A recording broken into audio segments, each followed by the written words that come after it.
Do a quick walk around of the 4225. This was White's biggest offering with a Cat 3208 engine. Only one to come with a factory turbocharger. We bought this tractor new. At the time, White was in trouble financially and had tractors really discounted, and that encouraged Dad to step up to an even bigger horse. Previously to this, our biggest tractor was a 2155 with front wheel assist, which we still own. This tractor just flipped 3,000 hours, although it's probably technically a little closer to 3,100 because for about 100 hours one spring, the hour meter didn't work. We got that fixed. But original engine, haven't overhauled that. Put a couple clutches in it. Had to work the over and under one time. And that was from trying to pull a semi out, and I decided to shift up to overdrive, and that was a bad idea. We'll leave it at that, but that cost a few bucks. Original paint, original tires. Just got done changing oil, filters, all filters. I did blow out the cab filter. I guess it didn't replace that one, but all oil filters have been changed on it.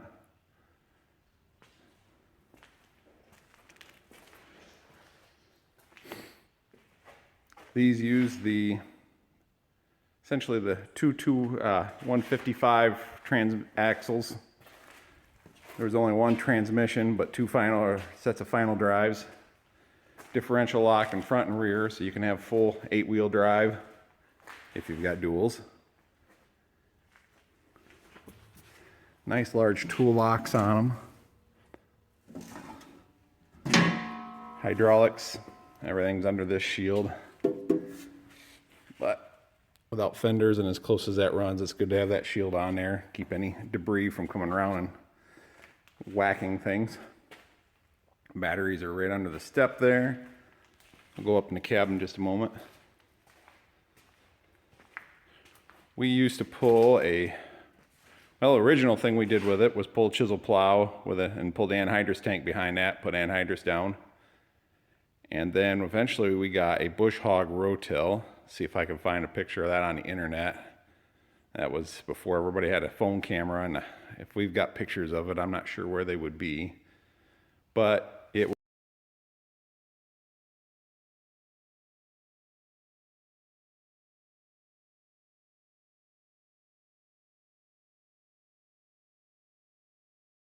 was a strip tillage tool with a deep till shank that you ran down far enough to break your hard pan, and then your corn planter was hooked right on behind it. We pulled a White 5100 behind it. Eventually the 6606 planter I've got now. So we were using this Power Beyond circuit to run the blower on the planter, and then we eventually added on the fourth remote. It had factory 3 remotes, and so we had the first circuit was a tail wheel on the rotill. The 3-point hitch was where the rotill was mounted. There was a lot of levers to throw at the end of each turn. Lift the 3-point, lift the tail wheel, lift the planter, lift the markers, and then didn't use this one very often, but this was the depth control on the shanks, and basically only use that to lift them up when going down the road. And also if you're going through some areas where you knew there might be some shallow tiles, you'd lift the shanks up so you weren't ripping them up.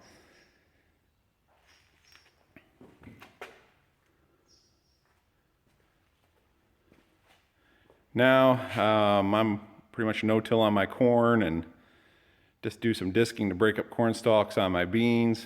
And so that's mostly what this tractor does, although I might occasionally do some deep tilling with it. I still have the chisel plow with some deep till shanks on it. Try to every now and then work up ground and work the rocks out. We have a lot of rocks here in our area of Michigan. And also go around the edges of the fields and prune back tree roots, because with being no-till, I'm just, them trees like to infiltrate the field. I grease the articulation joints every 10 hours, and I have not had any trouble with it getting loose. Still nice and tight, steers like the day it was new. Didn't put the dealer stickers on until We have a Wheels on Ag Day at our local school, and I think it was just my senior year. Dad let me drive this one to school. I felt pretty excited to do that. Of course, he had put dealer stickers on at that point. Up till that point, we hadn't put them on.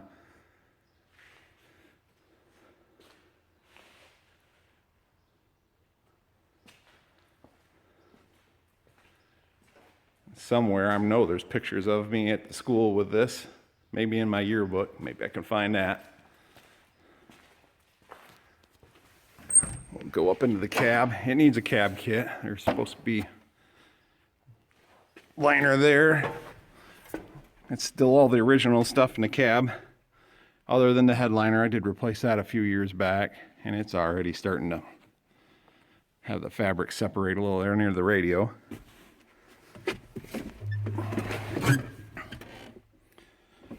Tilt steering. The earlier models of articulated tractors did not have that.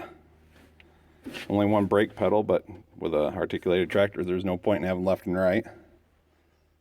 Clutch. But let me get a key out here.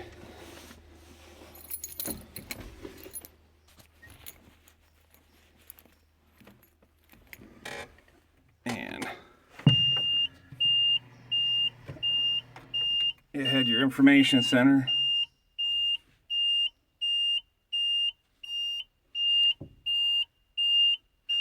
And you could test all those lights to make sure everything worked. Showed you turn signals, coolant level, coolant temp, because the actual readout only showed you one thing at a time. So you had your choice of engine RPM, PTO speed, ground speed, engine oil pressure, coolant temp, battery voltage, fuel, and exhaust.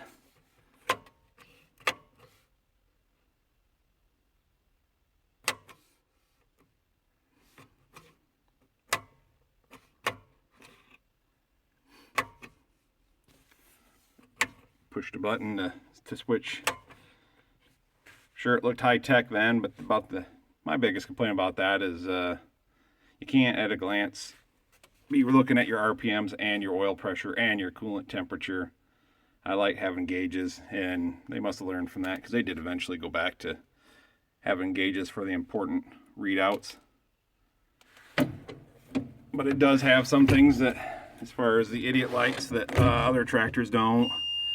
Hydraulic filter bypass sensor. Most of the other whites don't have that, and it's kind of nice. There was one time my filter was starting to get plugged, and that light would come on at an idle, change the filter, and it took care of it. Coolant level. Most of the cats had that. That seemed to be important to Caterpillar. But power shift pressure, and that's something I added on. Dad added on a turbocharger boost pressure gauge. Most time, if you're working, it's around 12, 13 psi. If you got real good atmospheric conditions, it can bury the needle. I added after I rebuilt the over and under, I added on a pressure gauge. Had an extra one around. All the light started coming on an idle, and the pressure regulating spool had gotten stuck from a fleck of something or another. After I'd rebuilt it, was able to fix that fairly easy, but I wanted to put a gauge on after that to verify that I had the right pressure. Shifter is pretty straightforward. Uses a gated system. Park. And you just got your 4 ranges, or your 2 ranges. 4 gears in each range, 3 forwards, 2 reverse, just like the Olivers. Throttle, over and under. 4 remotes. Dad did pull this console off when it was new and heated up these and bent them forward and down a little, or to make them a little more convenient. And he even reworked the 3-point hitch lever a little bit to make that a little more convenient.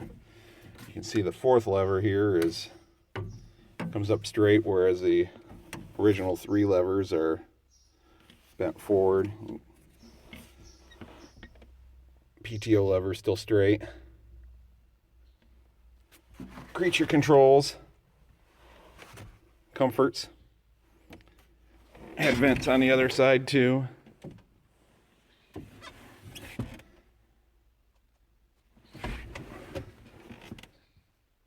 Still got some of the old markings on the window from when Dad would always keep a grease pen to keep track of service intervals and stuff like that when we'd greased it. Can't bring myself to wipe them off, although I'm kind of somewhat doing it when I clean windows, and they've faded some, but little mementos of the past.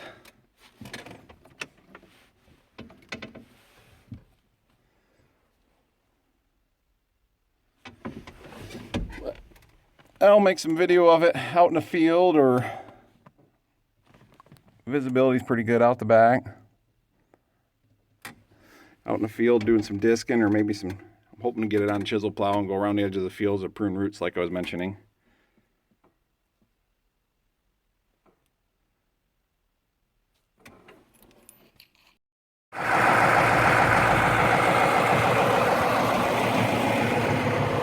Got chisel plow hooked up. I'm gonna go make a couple laps around the edge of some of the fields, break up some of the hardened headlands and prune some tree roots back. 9-shank Glencoe chisel plow, but got another 5 deep till shanks on the back, so it can make that 4225 bark, especially when the ground's drier, which is not a problem now. Giving her a once over, greased it up, just got to put some fuel in it, and I will be hitting the field.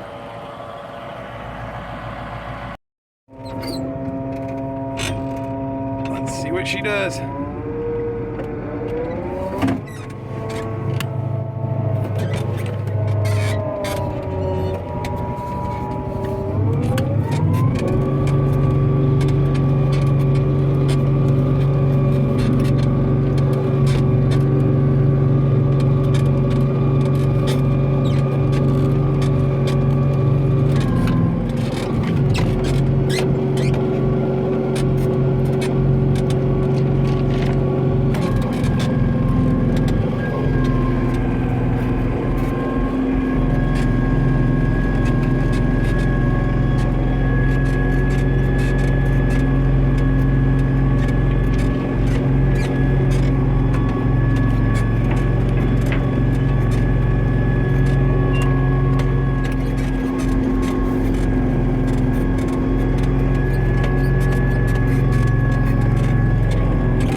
Driveway.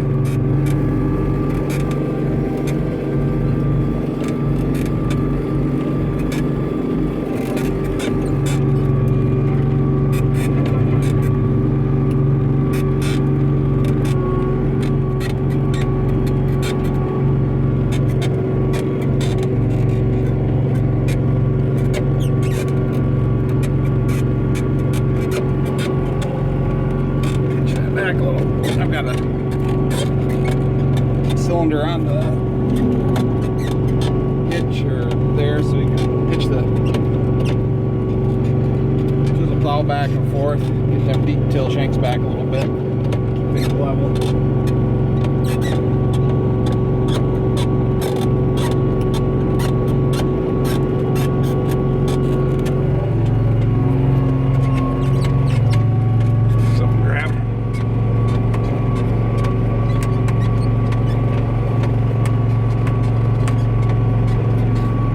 Exhaust temperature only in the 40s today.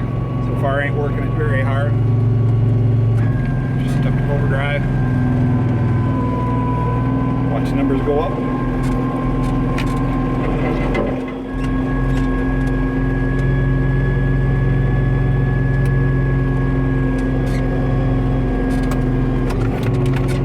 Got another driveway coming up here.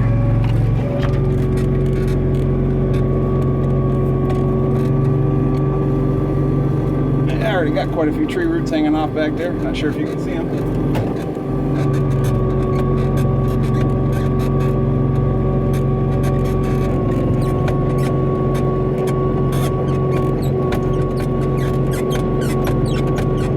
definitely something about Michigan. Oh, you can see them popping.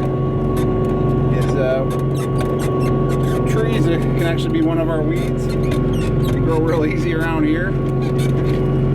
And I've had fields where they're all green with weeds, and you go look closer and look, and it's all tree seedlings.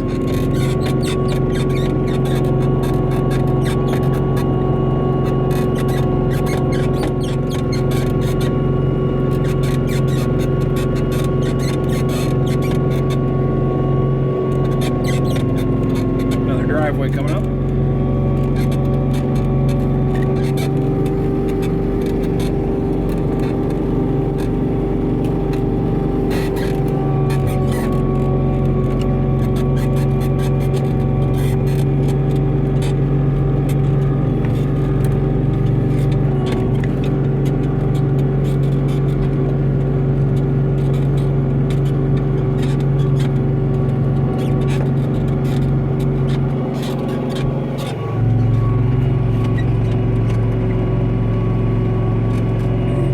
Some hills too.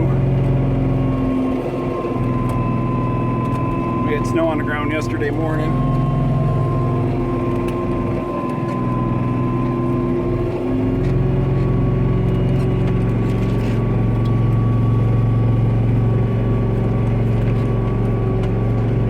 I bet this big old oak tree will probably make some shanks jump a little.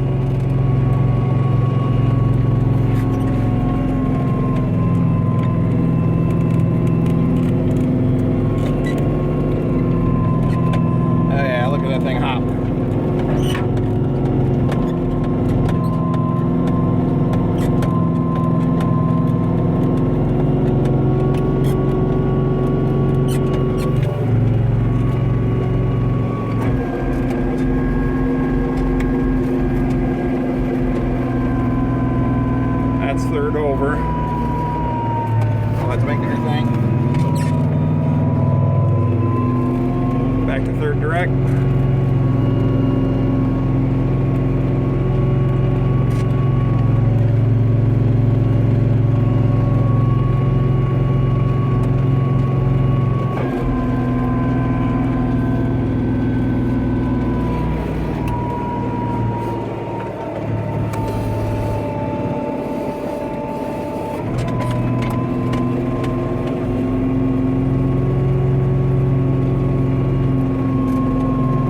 Been one to lug these down very much. The Cat V8s ain't known for lugging, but another thing is you get low enough RPMs, you shift down, the engine picks back up, and you're gonna have the same speed without working your engine so hard, just with a flick of a lever.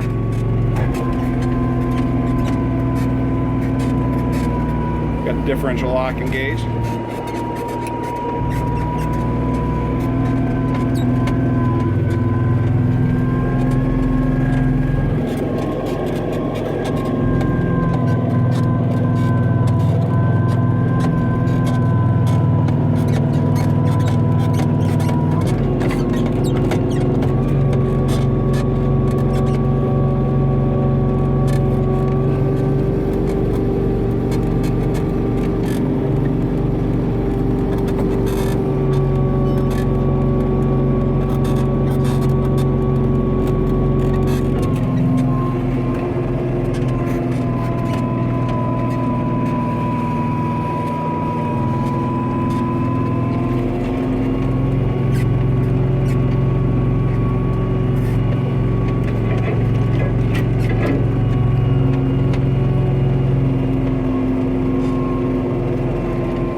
Really pulling hard. This is third direct. Oh, she's coming out of it. There's a couple of clay knobs here. Ground's overall sandy.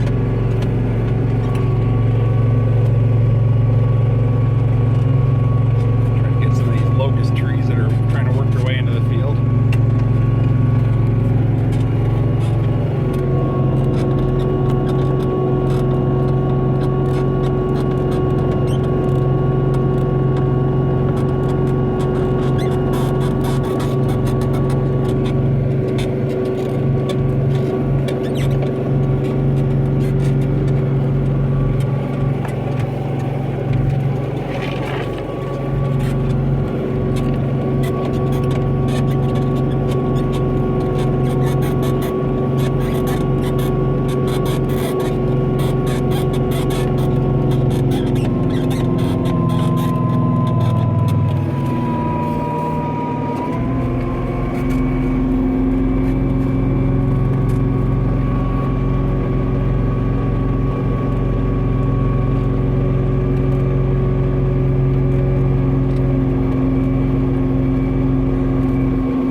just so I don't get washouts right there. It's pretty steep.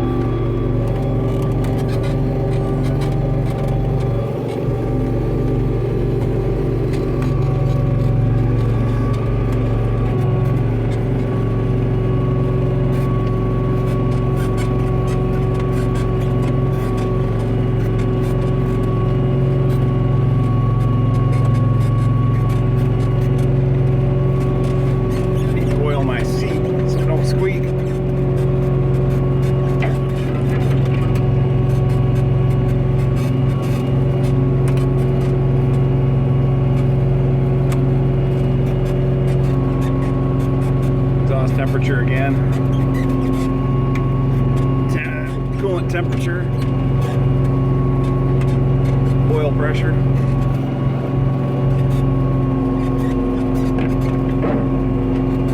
Tree.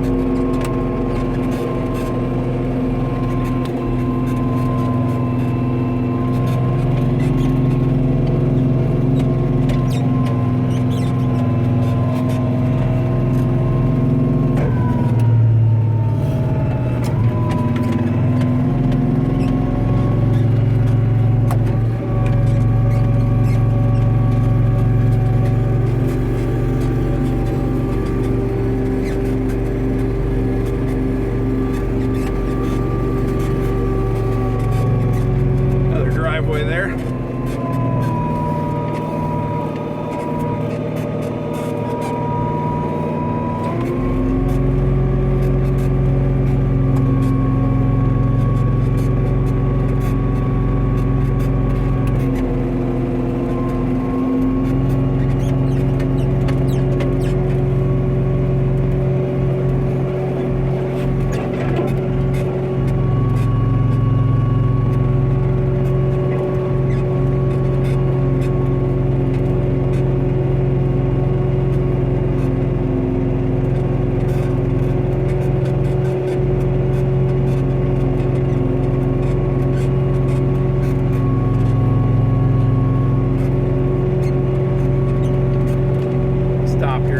Headland and go out and take a look at how much is hanging off the shanks in the way of roots. I'm sure I've left a lot behind, but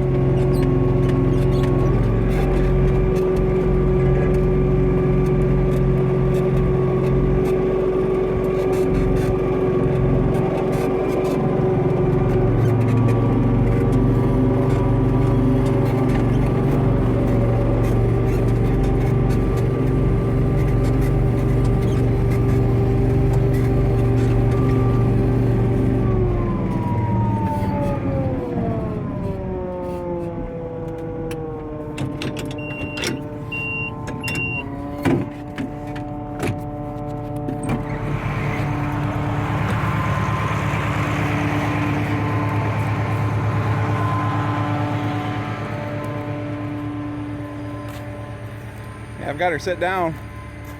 Yeah. All them tree roots.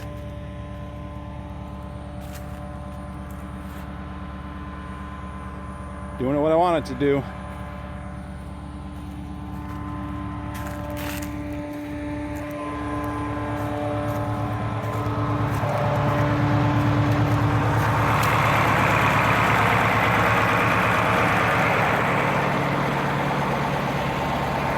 I hope you enjoyed it. Thanks for watching.